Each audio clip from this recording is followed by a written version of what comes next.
Welcome to Office Hours by Triple X Church. I'm your host, Carl Thomas. I'm a pastor, certified neurohealth coach, and a guy who frankly struggled with a lot of the stuff we're going to be talking about today for over 20 years until I finally found freedom about a decade ago.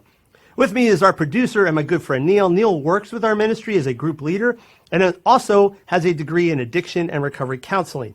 In today's episode, we're going to be jumping into and answering some really interesting questions. Questions like, hey, what's lust look like in an everyday setting? What do I do if I want freedom from sex addiction but have no recovery programs or resources that I can jump into locally? How do I deal with the sporadic urges I get? And what can I do if I have a really high libido and, well, I just want to get off at work? Yes, we got that one. Anyway, that's just some of what we will be discussing today. So make sure you hang in there, jump into these topics with us, and recognize no questions are off the table. I'm going to be honest and blunt with my answers. So let's just say don't get your feathers ruffled there, okay? Clear enough, Neil? Any questions? No, everything's clear. Cool. Well, then let's get going. Neil, what do you have for me today? All right, question number one. I'm trying to understand lust. I know lust is not attraction or temptation. So my question is, how does lust look in practice? Okay. We get this question an awful lot in one form or another. A lot of it is because so many people, I think, are confused on what lust actually is. To this man's or woman's credit, I don't want to discriminate there, it seems like they have a sort of understanding about it. They recognize that lust is not looking, it's not being attracted, it's not even having a desire, shall we say. So that's good, because a lot of people kind of, especially in church world, tend to go that route and think like, hey, if I'm attracted to a girl, I'm lusting after her. And that's just not the case. But things like attraction, desire, all that stuff can definitely go south if left unchecked. So what I mean by that is, if we see someone and we think is attractive, we think, they look good. If we continue to let that process in our mind and then we move to what I would say is objectification, right? So now you're not just looking at them as a person, you're looking at them as an object of whatever, right? An object, in this case, for sexual gratification, right? That's lusting. So in an everyday setting, what does that look like? Well, it can vary, of course, from person to person, but just to give you an everyday example, I would say, let's just say you're at the gym, you're working out, you're having whatever you're working that day, right? And an attractive woman walks by and she's wearing like those new TikTok leggings, which, well, I don't even know why you would wear them because they go right up your butt. I don't even know how that's comfortable. But regardless, you have some woman walk by, they probably smell. I'm not even going to go there. But yeah, it's just, there she is. She's in super tight pants. She looks good. She's toned. And you think to yourself, wow, she looks kind of good, right? You're just showing the fact that you recognize that, hey, this is an attractive woman to me. That's fine, okay? It's not your fault that she wore what she wore. I'm not saying it's wrong or right. I'm just saying it is what it is. But if now you look at her and you start thinking to yourself, man, she looks so good. I wonder what that would look like without the pants. I hate to go by the how many times you look rule, because that can get super legalistic and kind of miss the whole point of it. But sometimes it's a good indicator. Like if you just keep going back and going back and going back for a look and a look and a look, chances are you're doing it for a reason. It's not to appreciate her beauty as a person, but because you like the way those pants are hugging her butt, right? I mean, that's just most likely that's the situation, right? So again, what does it look like? Ask yourself, hey, am I looking at this individual as a person, recognizing that they have physical beauty as part of their entire makeup? Or am I just looking at the body, right? Am I just saying, hey, this looks good and I'm trying to sexually gratify myself by watching that person? Right. Yeah, spot on. I completely agree. I think the fact that you're appreciating the beauty, there's a difference in the fact that if you're appreciating the beauty, that something was created beautifully, and you appreciate that, that's one thing. You decide that, man, I want to see what that's like underneath the clothes or with me in the bedroom. Whole different topic. That's the difference. Right. Question number 2. I need to stop porn, and yes, I know it's hurting me. I've been alone for years and have Asperger's. I keep praying, and I don't know of anything here where I live that can help me. Do you have any suggestions? Yeah, so admittedly, the Asperger's thing throws a little bit of a wrinkle, in this whole conversation, because that's a legitimate, let's say, psychological thing that you need help with. I get that, right? But at the end of the day, you've been struggling with porn. You know you need help. You want help. I think that's all great. I think the real core question here is, what do I do if I don't have resources available to me locally, right? Whether you have Asperger's or not. And to be honest, that's a very common question we get. Now, honestly, usually there are resources available to you, but sometimes you just either you're not aware of them, or you're hesitant to access them because you're afraid of what other people think.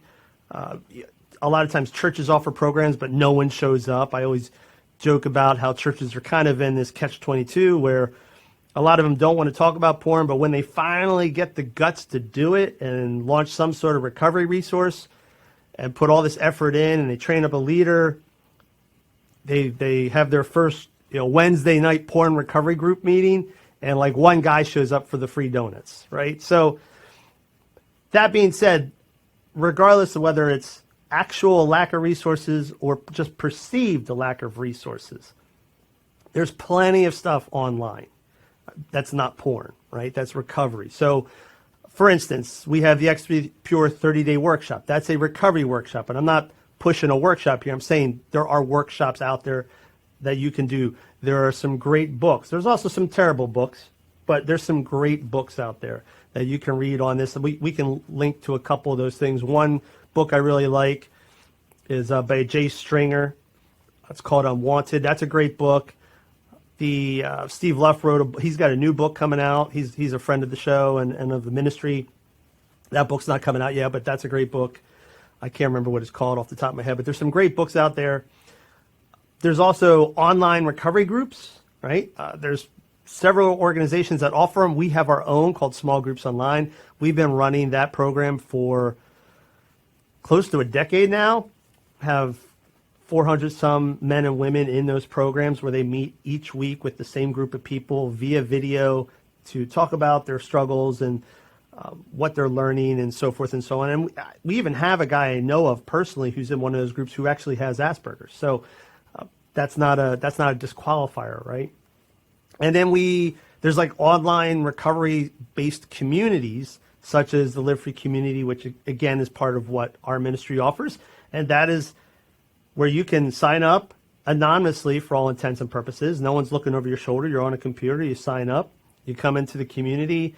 There's a ton of free workshops and teaching and videos and everything else that will help you with your learning. But beyond that, there's a community of men, over 1,000 men in there, all kind of dealing with the same stuff you're dealing with, who can encourage you, who can support you, who can challenge you a bit, and also who can exchange ideas with you. So, yeah, I've been in that situation. Here's what I did. Or, hey, that's a good point. I wonder for myself how you would handle that, like that sort of thing. So plenty of stuff there online that you can access. Again, some of it's good, some of it's bad, a lot of good stuff.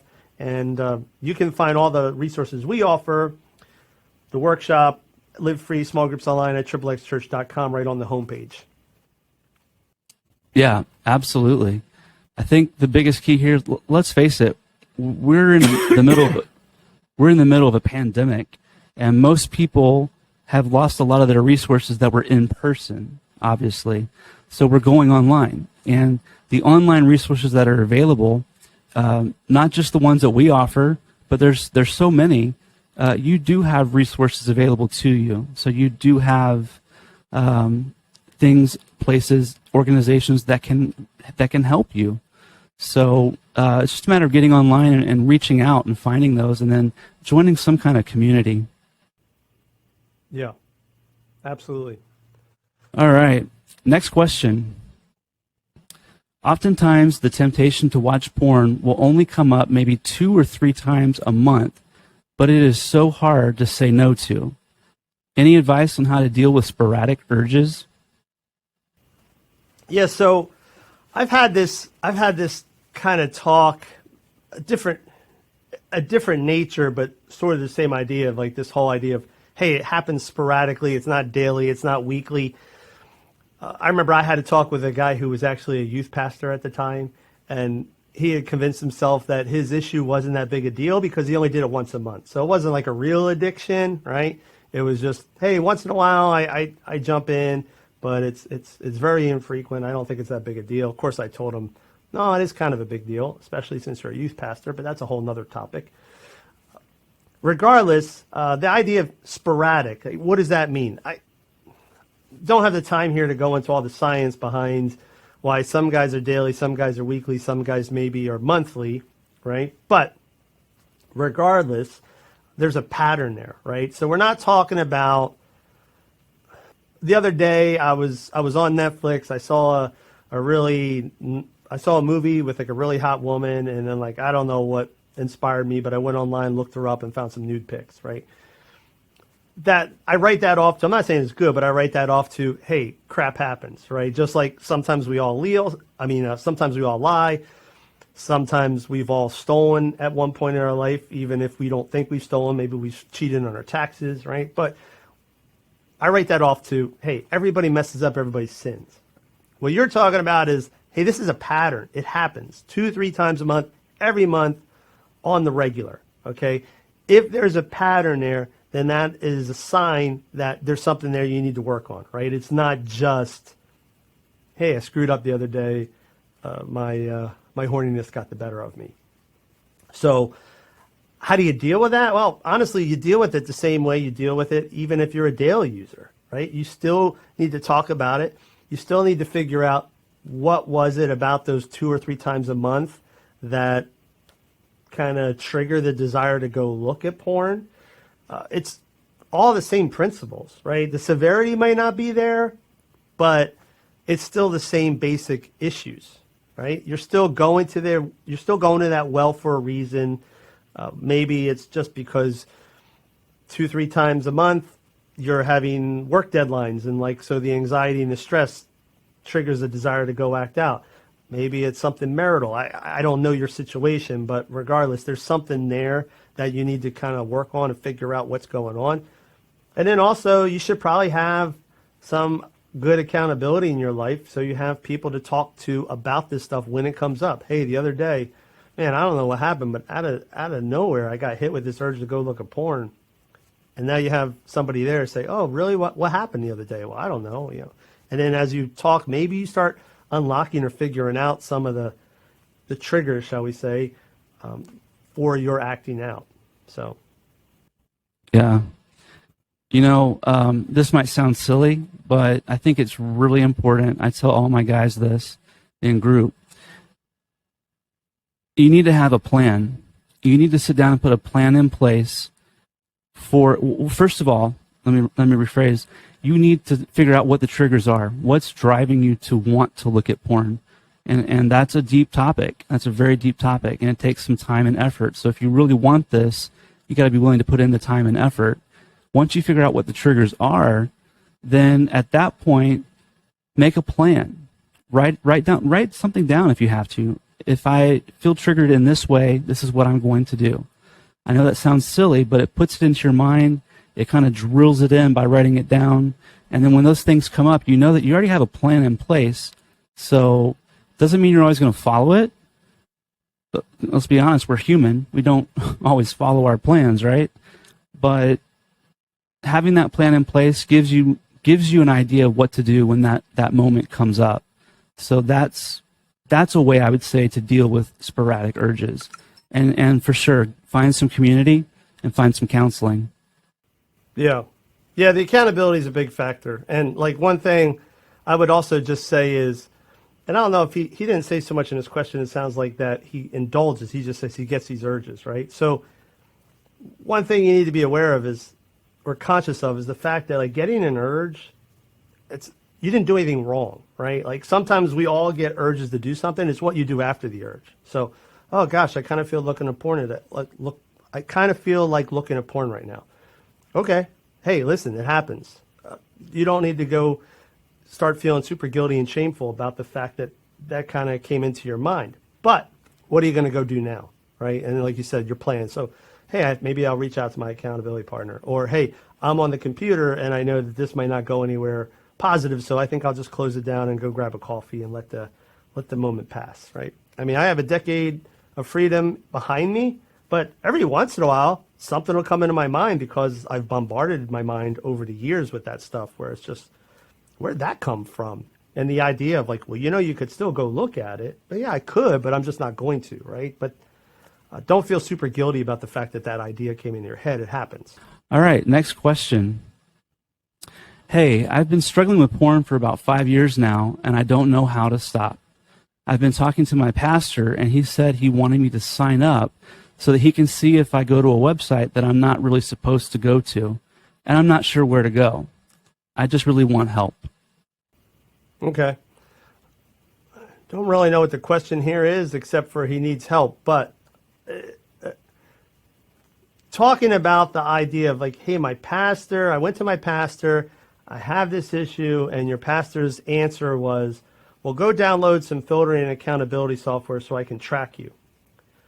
I don't know the rest of the conversation. Let's just give the pastor the benefit of the doubt and say there were more things and this is just what he said. Who knows? But taking it by face value, I'd say that's a very incomplete recommendation or solution, right? Because again, when we talk about porn addiction, sexual addiction, all these sorts of things, there's a lot of things in play here beyond just behavior, right? We need to stop going to this idea of, hey, the key to freedom is behavior modification. That's absolutely not true. That's just still floating around to this day in evangelical Christian circles. It's just something we can't get away from. Hey, if we just stop doing this, we're fine. It's like, well, okay. No, because there's a reason you want to do this stuff in the first place, and that's really the main issue. That's the real problem that we need to get to. So, going to your pastor, nothing wrong with that, of course. Him telling you to download some accountability software and offering to be your accountability partner, nothing wrong with that. I don't know if I was your pastor, I would offer to be your accountability partner because I probably already have my plate full and I probably already have my own accountability partners. I would recommend you go get your own accountability partner. Regardless if he's willing to do that, that's great. I would still tell you to go get an additional accountability partner or two outside of your pastor because, again, who knows what his workload's like. Maybe he's just not going to be there for you all the time. You could always, again, check out the Live Free community where you have the availability of online accountability, if you will, by being able to talk to guys when things come up that you have questions about or maybe you just need to be checked on. But accountability software is great. It's not going to solve your problem, though. It will help hold you accountable for your online decisions, but at the end of the day, we still need to get to the whole thing of why do you go do this stuff in the first place? What's going on there? And so that's where things like workshops and counseling and all this stuff can come into play or will come into play. If you need help, first thing I'd say is the first thing to do is get some community, right? So you already talked to your pastor. That's great. Newsflash, your pastor's not going to be there 24/7 for you. He's not going to be your number one and only accountability partner, or if he is, he's not going to be able to satisfy that need fully just because of the nature of the job he has. You got to get some community. So jump into an online small group, jump into a local group. Again, you can check out Live Free Community, jump into that community, but you need people around you where you can start talking about this stuff, start exploring why these things are happening, and then start plugging into, get some recommendations on some good resources or solutions to help you start peeling the onion, getting to the core of why you pursue these behaviors in the first place. Exactly. And I would also wonder, how close are you to your pastor? Are you have a personal relationship where you're good friends? Or is it just your pastor and you've just talked to them about this and this is what they offered? That's where the whole accountability comes in, finding another accountability partner that you're close to, you've got a good relationship with, and that they'll be, that they have the time to pour into this, to question you, to ask you what's going on, to ask tough questions out of love. So definitely agree with finding another accountability partner. All right, next question. I am somebody that struggles with porn addiction and who is also sexually active with my wife and happily married. How would you handle the situation of trying to have the conversation with your significant other about your addiction? Now, my addiction also includes spending a lot of money on porn and going to webcams and chat rooms and things like that. So how do I bring that up to my wife? How do I have that conversation so that we can have a better marriage? Wow.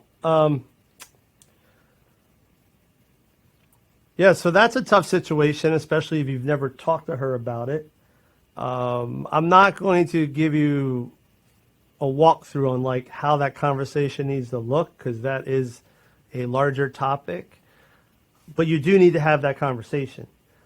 A lot of people recommend, and I agree, that there needs to be some sort of full disclosure process where you're going to, hey, like, let me just tell you what's going on. And that is going to get ugly, and it's going to be painful, and it's going to cause some issues in the marriage for sure.